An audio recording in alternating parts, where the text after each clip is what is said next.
Son las 10 de la noche y es la hora de opinar. Hoy comienza la semana.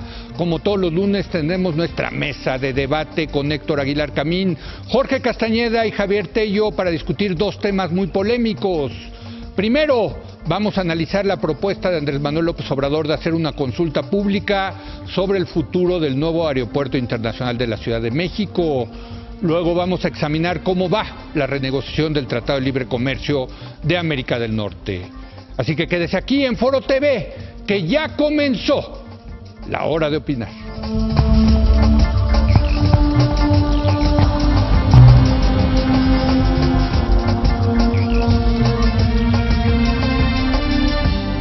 Muy buenas noches Héctor Aguilar Camín, Jorge Castañeda, Javier Tello, muy buenas noches. Hoy vamos a comenzar analizando la propuesta de Andrés Manuel López Obrador sobre el nuevo Aeropuerto Internacional de la Ciudad de México.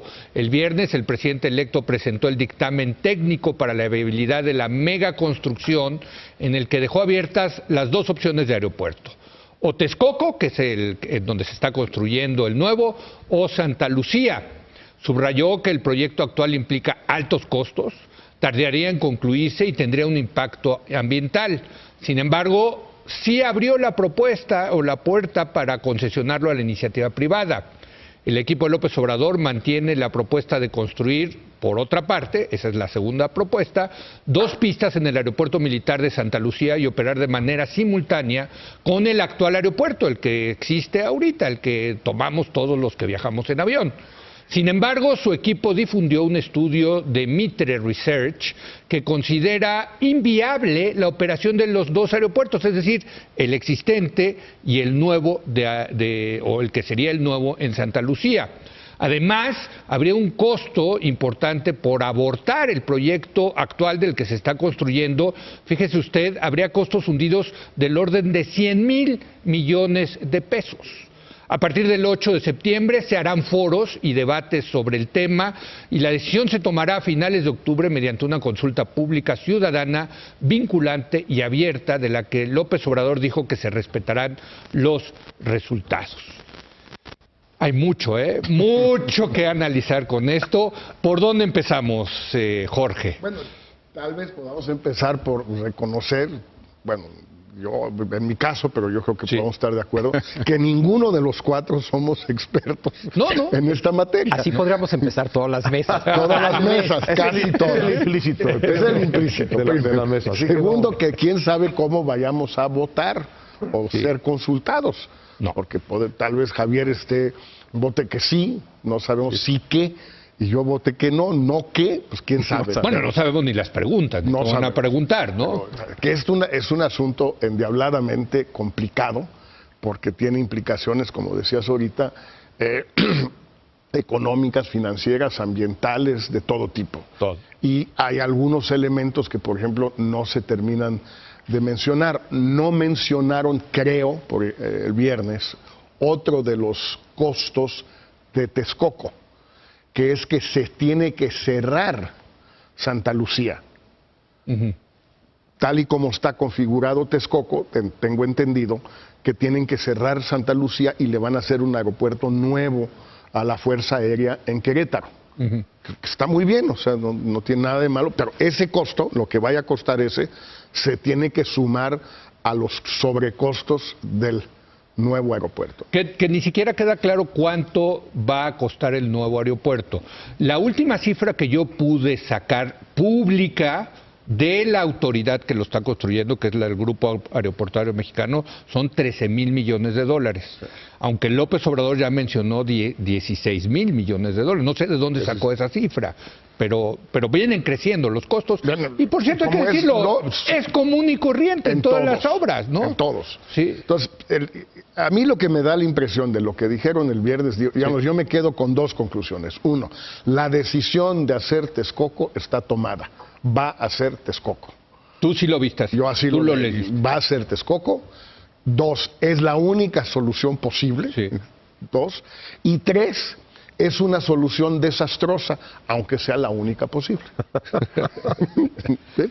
Ahora, nada más explícanos en qué sentido dices es la única solución posible. Así es. Bueno, por lo que dijeron ahí... O sea, políticamente, financieramente, técnicamente.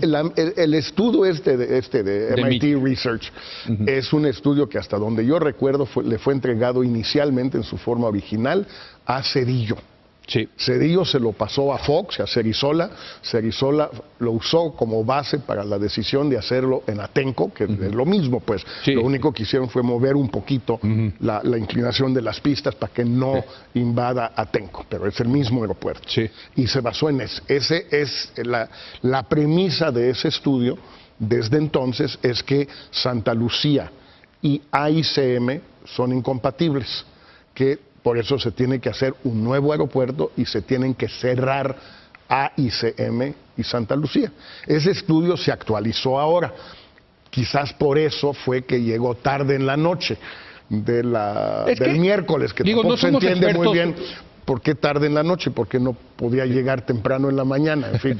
A ver, yo ahí sí no somos expertos, pero yo sí me he puesto a investigar, la verdad, y le he preguntado a gente que sabe, y lo primero que te dicen es un aeropuerto, una solución aeroportuaria, se debe de comenzar diseñando desde el aire, no desde abajo, sino desde el aire, de cómo son las rutas aéreas.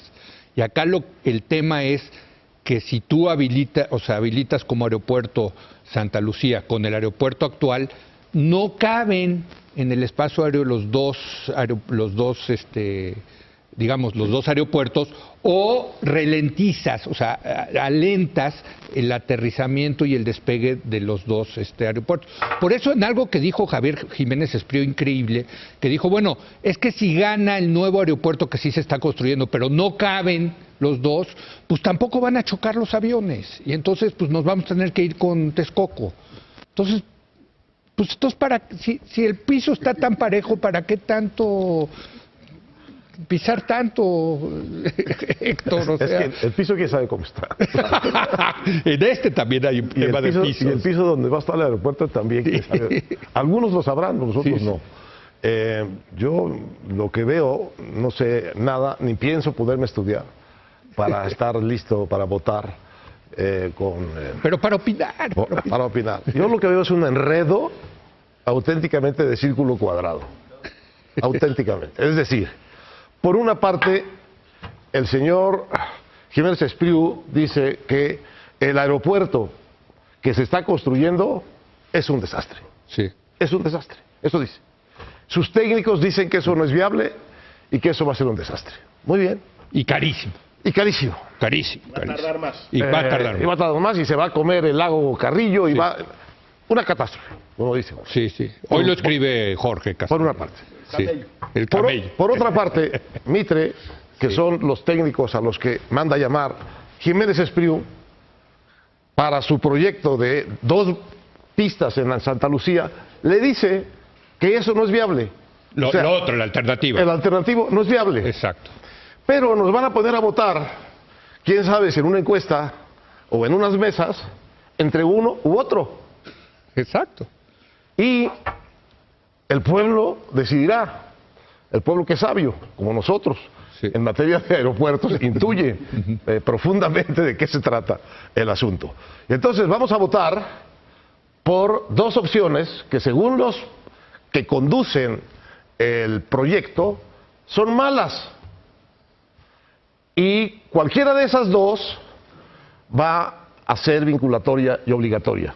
Es decir, cualquiera de las 2 decisiones que vamos a tomar van a ser malas, pero van a ser obligatorias. A mí me parece que hay en todo esto una falta de seriedad ejecutiva del nuevo gobierno realmente indigna de la cantidad de votos que obtuvo. A mí me parece que deberían seriamente sentarse ellos, revisar de qué se trata, ahí sí, con los técnicos del caso y con los financieros del caso, y tomar una decisión. Para eso fueron electos, para eso tienen esa mayoría, en lugar de plantearnos este jeroglífico de que el actual es malo, el posible es peor, y no hacer nada cuesta 100,000 millones de pesos y además deja en las peores condiciones en la Ciudad de México. Bueno, señores, ya los eligieron, pues decidan. tomen su responsabilidad, junten a sus técnicos, que se pongan de acuerdo o no se pongan de acuerdo, y ustedes ejerzan el mandato que les dio el pueblo de México. Como lo están ejerciendo en el caso de otras obras muy polémicas, como es la refinería de Dos Bocas, Tabasco, el tren que en una sentada pasó de ser el Tren Maya, que de una sentada, en una cosa técnica sofisticadísima, pasó de 900 kilómetros a 1500 kilómetros. O sea, vaya, Hay en otra fin, o tercera. sea, en unas sí actúan así y en otras no actúan asado. Hay otro misterio ahí, hay otro misterio. Que se ha dicho que una opción es que el gobierno no haga el nuevo, sino que se le concesione. Y ya le pusieron el nombre de Carlos Slim a la concesión. Entonces, ¿por qué Carlos Slim habría de tomar una concesión de un aeropuerto que, según el diagnóstico del gobierno, es un desastre? No, bueno, es que financieramente, yo ahí sí me puse a estudiar, tiene sentido, o sea, a menos de que te vueles los costos muy altos, pero el aeropuerto es tan rentable por las diferentes fuentes de flujo de efectivo, entre otras cosas, la tarifa única aeroportuaria, el TUA, que es la más grande, la más alta del mundo, que sí es un proyecto rentable, claro que es un proyecto rentable. Pero eso no es lo que dice el nuevo gobierno. Ah, no, el nuevo gobierno no. Bueno. Pero el gobierno actual sí. Tú entras a la página del Grupo Aeroportuario Mexicano y ahí tienen el flujo de cómo se va a dar el flujo. Ahora depende del costo.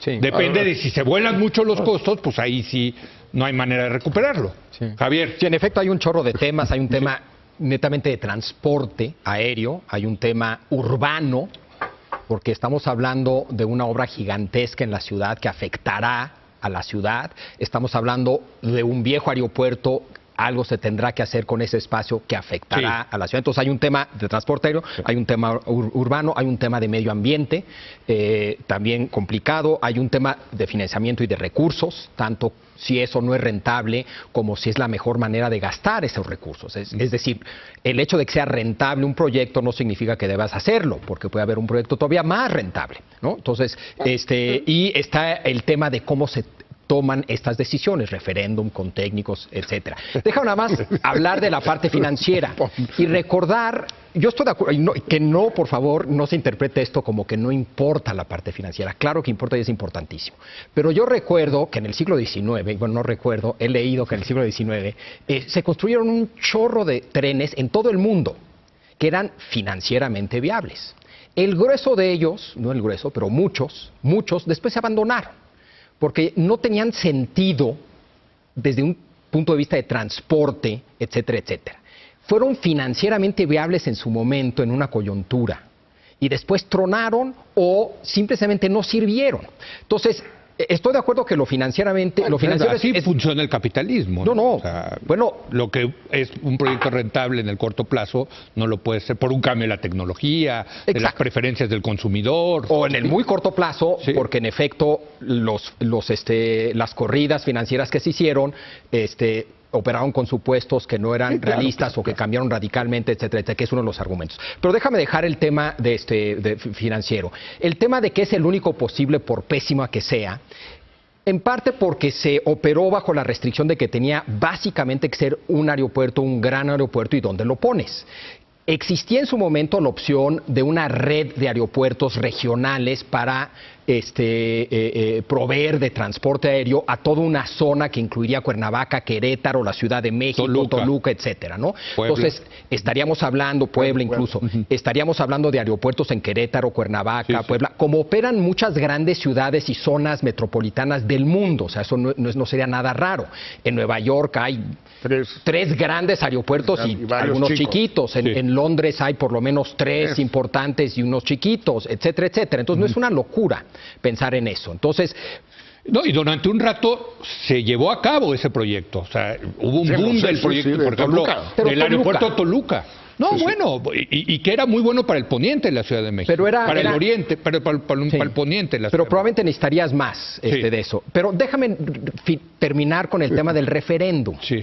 Porque yo he escuchado dos argumentos que se me hacen la verdad muy malos. El primero de ellos es que entonces todo hay que someterlo a referéndum. ¿Pero por qué? El hecho de que decidas someter a referéndum algo no significa que debas de someter todo a referéndum. Sería la peor decisión posible. Pero entonces que sí y que no.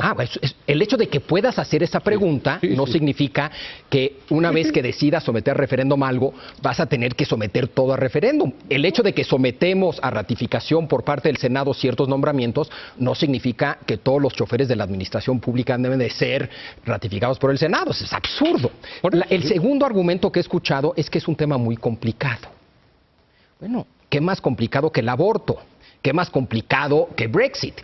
Y la lista es larguísima de las cosas que comúnmente en todas las democracias del mundo se someten a referéndum. Lo que importa ahí es cómo lo haces, no el hecho de que lo hagas. Y obviamente un referéndum bien hecho funciona mejor que un referéndum mal hecho. Y en todo caso la discusión se vuelve de cómo lo haces. En cuanto a qué se somete, tu pregunta, en general, desde 1990 a la fecha hay un estudio reciente de qué se somete a referéndum. Alrededor del 40% de los referéndums en democracias establecidas son sobre lo que podríamos llamar temas constitucionales fundamentales.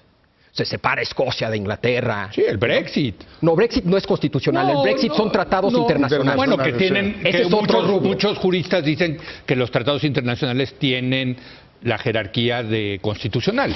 Sí, pero están por abajito. Tratados y acuerdos los separan. El otro tema es alrededor de un... Aquí tengo los datos. Perdón. Pero es como el 25-30%. Son temas de política pública. Muy seguido, por ejemplo, privatizaciones, ¿no? Entonces, la pregunta es si este tema debería o no debería. Lo más interesante que yo encontré es una lista de 10 preguntas. Hizo el gobierno inglés un reporte sobre referéndums después de Brexit, ¿no? De cómo funcionan, no funcionan, para qué funcionan, bajo qué regulación, etcétera, etcétera. 300 páginas, ¿no? Y hacen un checklist, una lista de control de 10 preguntas. Y si cualquiera de estas 10 preguntas tiene una respuesta de no se debería de llevar a cabo un referéndum en ese momento sobre ese tema. Si quieren se las leo. Sí, es interesante. es interesante. ¿Cómo está bueno eso? Checklist. A ver, checklist. Pero tú las lees y nosotros votamos. No, exacto. O sea, es una consulta sobre la consulta. Y a ver que alguno de los compañeros la sirva de INE. Exacto. Porque ese es otro tema, las reglas. Pero la primera va a ser muy controversial y si quieren la dejamos para el final, pero la voy a leer de todos modos. ¿Es un tema propicio para ser sometido a un referéndum? Well, sí, begs the question. ¿No? ¿Es un referéndum la mejor forma de involucrar a la ciudadanía o existen otras maneras de involucrarlos que podrían funcionar mejor? Y ahorita les platico de eso. ¿Hay suficiente interés en el tema para garantizar una participación entusiasta y elevada? Ahí sí yo diría que no. No, y te voy a decir por qué. Porque el 70% de los mexicanos no viajan en avión y aparte y el muchos 80% no viven en la Ciudad de México. Sí. Exacto. ¿No? Entonces ahí es un tema de quién debe de votar. ¿Tú votas que no? En esa? Okay. ¿Se ha debatido el tema de forma pública lo suficiente? ¿El Congreso o comités del Congreso han analizado el tema lo suficiente? No. ¿Organizaciones de la sociedad civil han tenido la oportunidad de opinar y desarrollar propuestas? No. Todavía no. ¿La ciudadanía ha tenido la oportunidad de opinar y aportar ideas a través de asambleas ciudadanas, etcétera? Va a suceder. ¿Son claras las alternativas o se requiere mayor anélisis y elaboración? No son claras. No son claras. Son un enredo. Son un enredo. Ya, con esa nada más. Son un enredo. Entonces es que si te dicen que votes por un camello cojo y por un camello ciego, puta. No, son claras pero malas. No son claras. Estas no son claras. No son claras. Yo creo que hoy por hoy no hay mucha claridad. ¿Son dos las opciones? Porque hay también la opción de un referéndum multiopciones. Y finalmente... En ese momento sí son dos. Sí. ¿Queda claro de antemano el camino a seguir para cada opción si gana? No. A mí se me hacen grandes preguntas estas. A ver, pero entonces ya hubo varias que no, ¿eh? Eso significa que no lo haces hoy el referéndum. Porque muchas de esas se pueden corregir. Claro, ¿Necesitas debate público? Pues tengamos. Pues sí, pero ¿necesitas opciones claras? Desarrollemos. Pero en el caso del aeropuerto se tiene que tomar ya una decisión porque ya se está construyendo, Javier. Ese es el problema. Hay contratos, hay obras, se está cada día erogando cientos de millones de pesos para construir ese aeropuerto. Eso es un argumento a favor de tomar una decisión, pero tal vez no a través de un referéndum, ¿no? Exactamente. ¿Qué es lo que dice Héctor? ¿Qué es lo que debería ser un gobierno responsable? Yo quiero volver pues sobre un tema de Héctor, pero un tema eso no de pasa Javier. por criticar el referéndum. Primero, y menos con argumentos malos como entonces todo hay que someter el tren. Pero cuando Héctor dice que el nuevo gobierno debe decidir, yo estoy de acuerdo, y que es un desastre lo que está planteando el nuevo gobierno. Pero está planteando un desastre a partir del mega desastre que le deja el viejo gobierno. Sí. Porque, digo, todo esto tiene un origen, insisto. Si lo que Jiménez Espriu y todos ellos dicen ahora que son amiguitos, porque eso, el tema fundamental es entender que ya son amiguitos. Es decir, la administración actual con la siguiente. Exacto, son puro amor y paz, son amiguitos, besitos, se quieren mucho, todo. Sí. Bueno, fraternos. Exacto. Por tanto, no puedes simplemente descartar, rechazar las críticas de Jiménez Espriu al aeropuerto por ser críticas de campaña, sesgadas, demagógicas. No, están hablando entre amigos, son cuates. Entonces tienes que tomar en serio o admitir como válidas buena parte de las críticas de Jiménez Espriu a NAICM. Si eso es cierto, entonces Peña y el gobierno saliente están entregándole al nuevo un desastre. Desastre que es el menos peor posible, pero que sigue siendo un desastre. No, y que tiene que transparentarse y ver los contratos y vamos, todo eso. Sí, ahí, la verdad, ni cómo defenderlo. Bueno, el propio ingeniero Slim, creo haber leído un comentario de él, de que el domo es una barbaridad que en cuanto a costo. Más barato con materiales mexicanos, o sin domo, con una cosa no tan bonita, pero pues en fin. Ahora, sobre lo que decías del financiamiento, nada más, sí, en muchos casos, en Estados Unidos por lo menos, y en muchas partes también en Escandinavia, se financian obras públicas con emisiones de bonos que son votados en referéndums locales. La ciudad de Denver, que platicamos tú y yo, bueno, pues la gente vota si quiere o no emitir un bono por $1,000 millones para hacer el aeropuerto. La gente puede decir que sí o que no, y en muchos casos dicen que no. Sí. Bueno, entonces, con los estadios así se hace mucho. Con los estadios, ya se fregó el asunto. Si la gente dice yo que quisiera no. agregar en el tema de la consulta popular que, de acuerdo a las reglas que hoy existen en México, no se puede llevar a cabo una consulta popular en octubre. Yo no sé bajo qué reglas se hizo el Brexit, pero quiero pensar que lo hizo la autoridad electoral que hace las elecciones en Gran Bretaña. Bueno, en cada país tiene reglas distintas. Por en eso, Inglaterra, en efecto, eso es la autoridad electoral es quien organiza. Quien organizó. Y define la pregunta. Acá también debe ser el Instituto Nacional Electoral, pero de acuerdo a nuestras reglas, en elección federal. Debe de ser hasta la elección federal de 2021. No en octubre. En octubre el INE no está facultado para hacer una consulta popular. Vinculante. Nos preguntan, ¿cómo van a hacer esa consulta popular? ¿La van a hacer charrito? ¿O de acuerdo a las reglas que ellos pongan? ¿O una encuesta? Porque esta no es una consulta popular legal. Hay que ponerlo así. Sí. No es legal, de acuerdo a las leyes de nuestro país. Aberrantes. La respuesta de cómo la aberrantes, si tú quieres, son las actuales. La respuesta de cómo la van a hacer la dio el presidente electo. Dijo, puede ser de una o de otra manera. Puede ser una encuesta. O puede ser en unas mesas de votación en donde vengan los ciudadanos a poner su opinión. Eso sí, en cualquiera de los dos casos, el resultado será vinculatorio. Sí. Eso es lo que dice. Es decir, otro enredo. Otro enredo. Sí.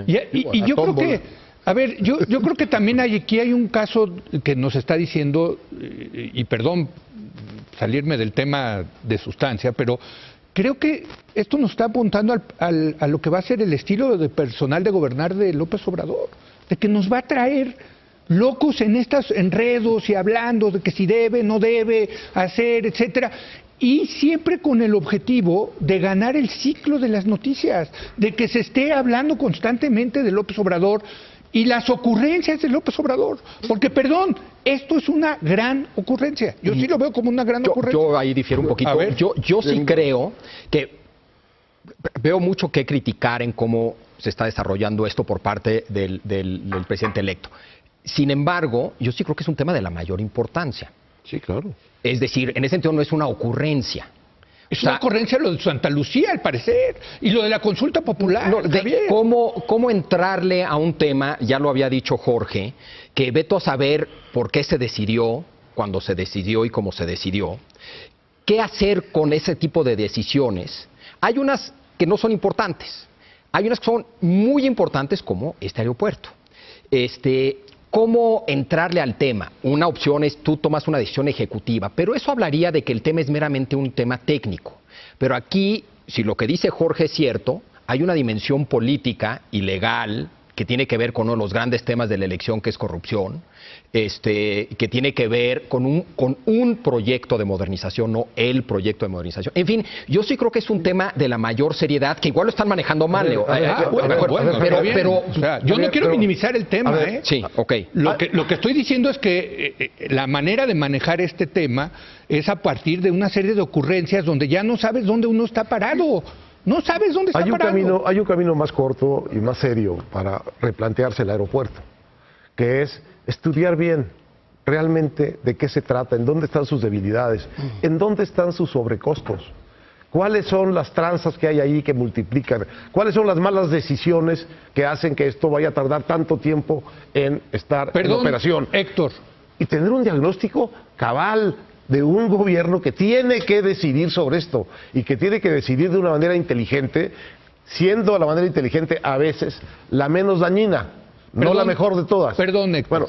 Bueno, lo que están haciendo es subir tantos como 286 documentos a un sitio para que la ciudadanía se entere y presentarnos estas opciones discordantes. El aeropuerto actual está muy mal, dice el nuevo gobierno. Queremos el de Santa Lucía. Pero aquí están unos técnicos muy especializados, no mexicanos, que nos dicen que Santa Lucía es inviable. Y hay la posibilidad de que haya una concesión. ¿Cuál escogen? Pero también hay unos técnicos chilenos y españoles que dicen que sí está bien. Sí. Ahora, ¿cuál escogen? Porque chance dicen que sí. Pero, perdón, yo nada más ahí lo que quiero decir, porque que lo estudien bien. A ver, es que otra vez yo ya me metí al asunto. La Organización para la Cooperación y el Desarrollo Económico lleva ya 2 reportes completos que uno puede conseguir en Internet de qué está pasando con el aeropuerto actual, incluso con recomendaciones para mejorar la gobernanza y la transparencia del grupo aeroportuario de la Ciudad de México. Ahí está ese estudio, Héctor. A ver, te doy no un lo ejemplo. Tienen que hacer. No, pero no. La OCDE ya lo hizo. A ver, Ahí está. eso es más complicado. No les gusta. ¿Eh? No les gusta ese. Pues que hagan No, bueno, otro. porque la OCDE, pues a lo mejor es parte del neoliberalismo. De la mafia, rampante. A ver, lo que yo digo es más un ejemplo. Nos queda 2 minutos. Un ejemplo. Que hagan el estudio y que tomen la decisión. Pero ya está el estudio. Pero es que aparentemente no. Leo, a ver, en lo que leí yo y no ni me metí al sitio, nada más las puras versiones de prensa y la mitad no les entiendo, pero por ejemplo, los del aeropuerto actual, o sea, los que están haciendo, los Peña, digamos, ¿okay? Dice que se necesitan 6 meses de pruebas para echarlo a andar. Los nuevos, López Obrador dice que se necesita 1 año o más. Bueno, o sea, o son 6 meses, o es 1 año, o es más. Yo obviamente no tengo la menor idea, pero no puede haber un desacuerdo sobre eso. No, claro, yo creo que sí puede, perdón. No. O sea, la idea de que toda pregunta técnica tiene una y solo una respuesta, creo que no es. Pero Javier, si tú tienes que estimar el que tomar una tiempo, decisión. Eso estoy de acuerdo. Tienes que llegar a una decisión. O sea, tú tienes que saber cuándo, más o menos cuándo. Todos los aeropuertos se tardan más en construir, todos. Pero aquí tienes un tema muy específico porque, a ver, hay que recordarle al público, que se apaga y se prende. Es decir, se apaga y se prende. El actual en el nuevo. mismo minuto. Sí. Es decir, a las 12 de la noche de tal día se cierra Benito Juárez y se abre NAICM. Así es. Esa es una operación de una complejidad endiablada, gigantesca. Me tengo que ir a fuerza a un corte comercial, pero regresamos. Hay muchas cosas todavía que analizar sobre esto. Regresamos en un momento más.